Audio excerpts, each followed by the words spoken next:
আবির রাজভারী কণ্ঠে আবার বলে উঠল, সবাই জানে খান বংশের বড় ছেলে আমি। চাচাতো ভাই বোনেদের মধ্যে আমি বড় হলেও সত্যিকার অর্থে আসিফ ভাই আমাদের মধ্যে সবার বড়, আর আমি দ্বিতীয়। পরিস্থিতি মোকাবিলা করতে বা আমি সফল হতে পারবো কিনা জানি না, তবে আমি আমার জায়গা থেকে সর্বোচ্চ চেষ্টা করব ফুপ্পির সাথে আমাদের বাসার সম্পর্ক ঠিকঠাক করার। একটু থেমে আবির আবার বলল, জানিস মেঘ, এই দুইজন মানুষের জন্য আমাদের বাড়ির প্রতিটা মানুষ ভেতর থেকে দুমড়ে মুচড়ে ভেঙে গেছে। তাদের রাগ আর অনাদায়ী কর্মকাণ্ডের ফলাফল ভোগ করতে হয় বাকি সদস্যদের। ফুপির মতো কাকামণির জীবনেও সুখ শান্তিও কেড়ে নিয়েছে এই মানুষগুলো। কাকামণি ঠান্ডা মেজাজের মানুষ হওয়ায় আর শুধুমাত্র ভাই বলে হয়তো এখনও সম্পর্ক ঠিক আছে, না হয় ফুপির মতো অবস্থা কাকামণিরও হতো। কাকামণি সবার সামনে প্রাণোচ্ছল থাকে ঠিকই, কিন্তু ওনার ভেতরটাও সবচেয়ে বেশি বিধ্বস্ত। ফুপি তো তবুও ভালোবাসার মানুষকে পেয়েছেন, কাকামণি তো তাও পেলেন না। মেঘের মস্তিষ্ক জুড়ে বিচরণ করছে লক্ষাধিক প্রশ্ন, কিন্তু সেসব প্রশ্নের উত্তরে শুধু বাবা চাচার নামই উঠে আসবে। কাকামণির জীবনের ইতিহাস শোনার ইচ্ছে নেই, তা এই বিষয়ে প্রশ্ন করল না। নিজের আব্বু আর বড় আব্বু এতটা পাষাণ, এটা ভাবতেই মেঘের কষ্ট হচ্ছে। মেঘ বিভোর হয়ে স্মৃতি মনে করায় ব্যস্ত। আবির ভাই ফেরার পর থেকে যা যা ঘটেছে সব মনে করার চেষ্টা করছে। হঠাৎ মাথায় আসলো, আবির ভাই যে বারবার বাবা চাচার মুখের ওপর কথা বলেন, ওনারা যদি আবির ভাইকে এইটুকু ভেবেই। মেঘ থেমে গেল, চিন্তিত স্বরে বলল, আপনি আব্বু বা বড় আব্বুর মুখের ওপর আর কথা বলবেন না প্লিজ। নিজের প্রতি প্রেয়সীর দুশ্চিন্তা দেখে আবির আনমনে হেসে উঠল। স্বাভাবিক কণ্ঠে বলল, আমি যদি কথা না বলি তাহলে ওনারা ওনাদের মর্জি মতো সব কিছু করবেন। ওনাদের সকল ইচ্ছা পূরণ করা আমার পক্ষে সম্ভব না। আমি কারো প্রিয় হয়ে থাকতে চাই না। আমি তাই করব যা আমার করতে ইচ্ছে করবে। মেঘের শীতল চাউনি দেখে আবির ভারী কণ্ঠে বলে উঠল, তোকেও আগেও বলেছি, এখন আবার বলছি, কখনো কারো মন রাখার চেষ্টা করবি না। ঠিক সেই কাজটাই করবি যেটা তোর মন করতে চাইবে। বিষয় ছোট হোক বা বড়, আগে নিজের মনকে প্রায়োরিটি দিবি। আর ফুপির বিষয়টা ভুলেও কাউকে বলবি না। বাড়িতে কাউকে এই বিষয়ে কোনো প্রশ্ন করবি না। তোকে জানানো দরকার ছিল তাই জানিয়েছি। আজকের পর থেকে বুঝে শুনে পাগলামি করবি, কারণ আমি চাই না তোর পাগলামিকে সিরিয়াসলি নিয়ে কেউ তোর মনে আঘাত করুক। কথা শেষ করে মেঘকে নিয়ে বাড়ি ফিরছে আবির। মেঘের মনে আজ কোনো অনুভূতি নেই। এই যে এতদিন জান্নাত আপুকে নিয়ে এত দুশ্চিন্তা করলো, সেই জান্নাত আপুর সম্পর্কে তার ভাবি হয়ে গেছে। বাড়ির সদস্য না জানলে আজ মেঘ আবিরকে নিজের মনের কথা বলেই দিত, কিন্তু তার বাড়ির মানুষ যে ভালোবাসার জাতশত্রু, তারা তো কোনোদিন মানবে না আবির ভাইয়ের প্রতি যে সে অসম্ভব দুর্বল। আবির ভাইকে এই জীবনে কি আদৌ পাবে? আবির বাইক চালাচ্ছে আর মনে মনে ভাবছে, আমার জীবনটা কেন এমন হলো? তোর প্রবল অভিমান আমায় দেশ ছাড়তে বাধ্য করেছিল। 6 বছর যাবৎ আমি নিজের উপলব্ধি জমিয়েছি, সেই সুদীর্ঘ অভিসন্ধি বাস্তবায়নের সুযোগটাও পেলাম না। আমি ভেবেছিলাম দেশে ফিরে তোর কাছে আমার চিত্তের অব্যক্ত প্রণয় প্রকাশ করব। এত বছরে তোকে ঘিরে কত লক্ষাধিক স্বপ্ন দেখেছি, সেই সব স্বপ্নের কথা জাহির করব। গত 6 বছর শুধু একটাই পরিকল্পনা করেছি, কিভাবে তোকে আমাতে আসক্ত করব। 3 মাসের মধ্যে তোকে আমার বউ করে নিব, এই দৃঢ় সংকল্পে নিজেকে প্রস্তুত করছিলাম। কিন্তু একটা ঘটনা আমায় চূর্ণ বিচূর্ণ করে দিয়েছে। গত 1 বছর যাবৎ আমি নিজের সঙ্গে লড়াই করছি। তোকে উপেক্ষা করার বিন্দুমাত্র শক্তি যে আমার ছিল না। দেশে ফিরে প্রথমবার তোর লালিত মুখমণ্ডল আর মায়াবী আঁখি দেখে এক মুহূর্তের জন্য নিজেকে উন্মাদ মনে হয়েছিল। ইচ্ছে হয়েছিল খানবাড়ির সব নিয়ম নীতির বিনাশ করে হলেও তোকে আমার করে নিই, কিন্তু আমি পারিনি। আজও আমি তোকে ভালোবাসি বলতে পারছি না। তুই পরিবার ছাড়তে পারবি না, আর আমি তোকে নিজেকে প্রতিষ্ঠিত করা ছাড়া আমি আর কোনো পথ খুঁজে পাচ্ছি না। তোকে পাওয়ার জন্য যতটুকু যোগ্যতা অর্জন করা দরকার আমি ঠিক ততটুকুই যোগ্য হব। তারপরেও আমার তোকেই লাগবে। আমার তোকে পাওয়ার ইচ্ছে যতটা প্রবল, তোর মনেও আমাকে পাওয়ার সেই শানিত ইচ্ছে জাগতে হবে। পরিস্থিতি যতই কঠিন হোক, তোর আমার প্রতি প্রগাঢ় আস্থা থাকতে হবে। তুই আমার হলে আমি পুরো দুনিয়ার সঙ্গে লড়তে পারবো, কিন্তু তোকে না পেলে আমার প্রণয়ের পরিণতি হবে মৃত্যু। বাসার সেই মোড়ে মেঘকে নামিয়ে আবির ঠান্ডা কণ্ঠে বলল, যা বলেছি তাই মাথায় রাখিস। সামনে তানবীর আছে, ওর সঙ্গে বাসায় যাবি। বাসায় কেউ কিছু জিজ্ঞেস করলে তোর কিছু বলার প্রয়োজন নেই, যা বলার তানবীর বলবে। জান্নাতের বিয়ের কথা কাউকে বলিস না, আর অতিরিক্ত দুশ্চিন্তা করে নিজের শরীর খারাপ করিস না। ফুপির সাথে সম্পর্ক আমি ঠিকঠাক করার চেষ্টা করব, তুই সাবধানে থাকিস। তানবীর বাসার কাছে মেঘের জন্য অপেক্ষা করছিল। মেঘকে নিয়ে বাসায় ঢুকেছে।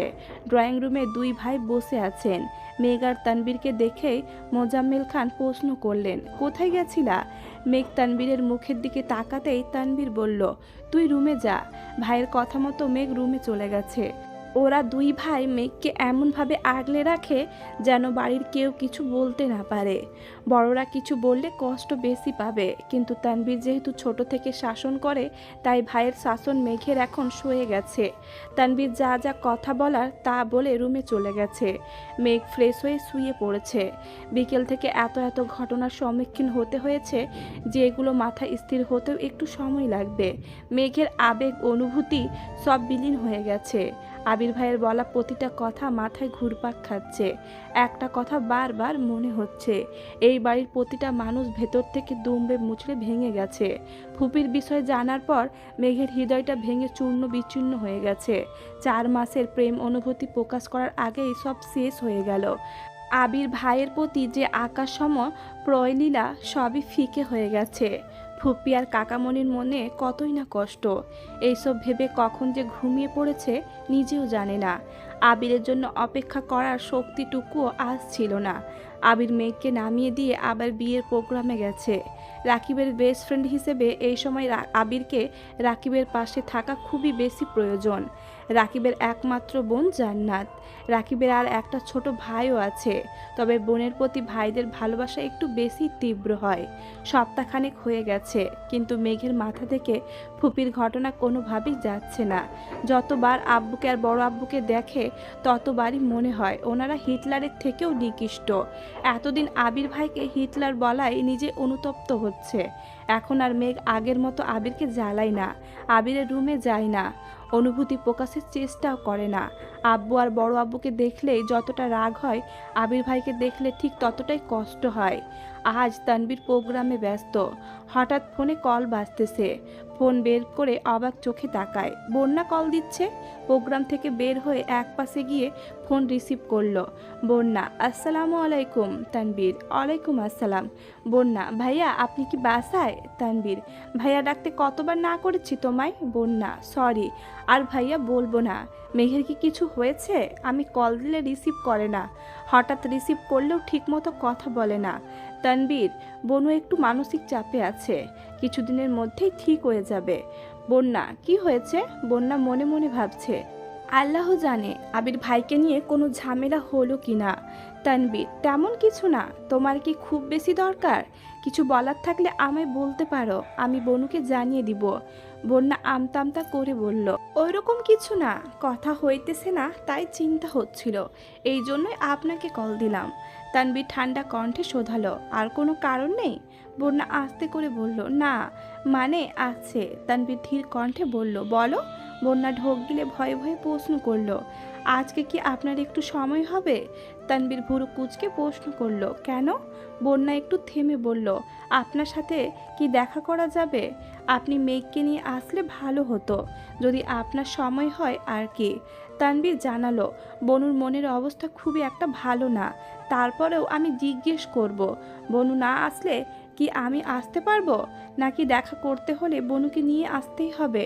বন্যা কিছু বলছে না দেখে তানবীর আবার বলল, আমি বিকেলে কল দিব তোমায়, রাখছি এখন। তানবীর ফোন রেখে আবিরকে কল দিল।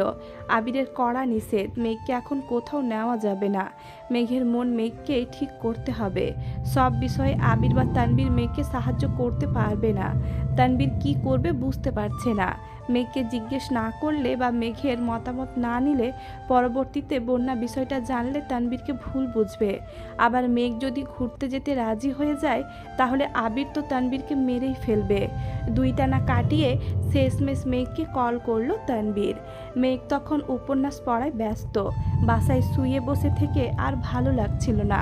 ফোন চাপতে গেলে আবির ভাইয়ের আইডি আসে সামনে। আবির ভাইকে দেখলেই বুকের ভেতরটা কেঁপে ওঠে। পড়াশোনার চাপ নেই, বাড়ির কারোর সাথে কথা বলতে ভালো লাগে না। চুপচাপ শুয়ে বসে থাকলে বারবার শুধু ফুপির কথা মনে পড়ে। এইসব কিছু কাটাতেই আবির ভাইয়ের দেওয়া উপন্যাস বইগুলো পড়া শুরু করেছে। বেশিরভাগ সময় উপন্যাস পড়েই পার করে। উপন্যাস পড়ার আর একটা অন্যতম কারণ হলো নিজেকে সবার থেকে আড়াল করে রাখা। তানবীর 2-3 বার জিজ্ঞেস করেছে ঘুরতে যাবে কিনা, কিন্তু মেঘের ঘুরতে যাওয়ার কোনো ইচ্ছে নেই। বোন রাজি না হওয়াতে তানবীরের জন্য ভালোই হয়েছে। আবিরের কাছে বকা খেতে হয়নি, কিন্তু বন্যা দেখা করবে কিনা কে জানে। বিকেলের দিকে প্রোগ্রাম শেষ করে তানবীর বন্যাদের বাসার গলি পর্যন্ত গিয়ে বন্যাকে কল দিল। বন্যা কিছুক্ষণের মধ্যে রেডি হয়ে একটা শপিং ব্যাগ হাতে নিয়ে আসলো। তানবীরের সাথে একা ঘুরতে যাওয়ার ইচ্ছে ছিল না বলেই মেঘকে আনতে বলছিল, কিন্তু মেঘ এলো না, অথচ তানবীর এসে দাঁড়িয়ে আছে। তাই বাধ্য হয়ে বন্যা বেরিয়েছে। ঘণ্টাখানেক তানবীরের সাথে বাইকে ঘুরেছে, কিন্তু একবারের জন্য তানবীরকে স্পর্শ করেনি। সন্ধ্যার দিকে রেস্টুরেন্টে বসে আছে বন্যা আর তানবীর। বন্যা আশেপাশে একবার তাকিয়ে পরিস্থিতি বোঝার চেষ্টা করলো। তারপর হাতের শপিং ব্যাগটা তানবীরের দিকে এগিয়ে দিয়ে বলল, এগুলো আপনার জন্য।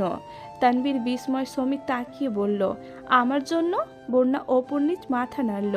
কিন্তু কেন? আপনি 2 বার আমায় ট্রিট দিয়েছেন, গিফটও দিয়েছেন।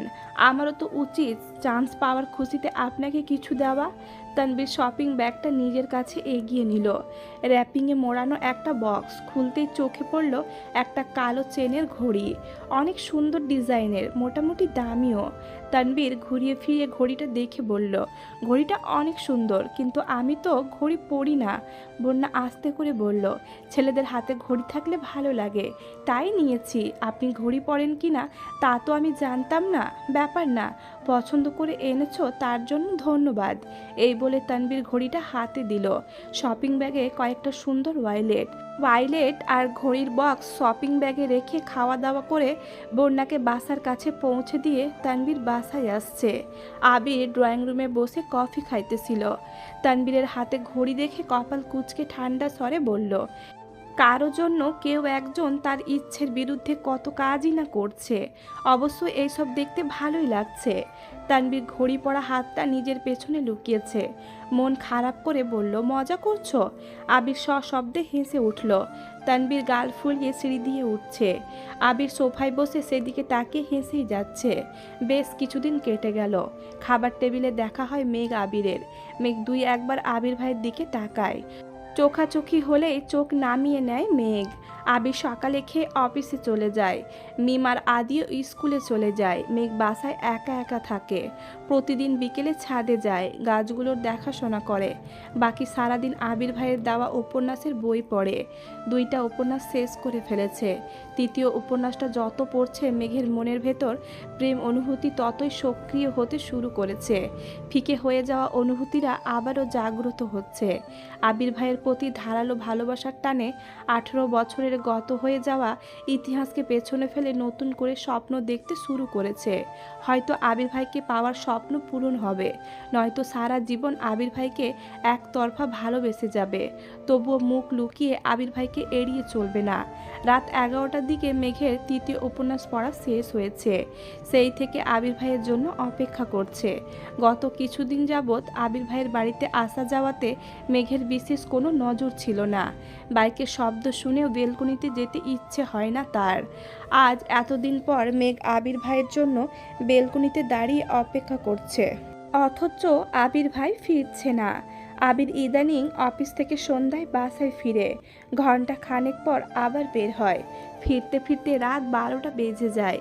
যেহেতু মেঘ আবিরের সাথে কথা বলে না, আবিরের জন্য অপেক্ষা করে না, তাই আবিরও নিজের মতোই চলাচল করে।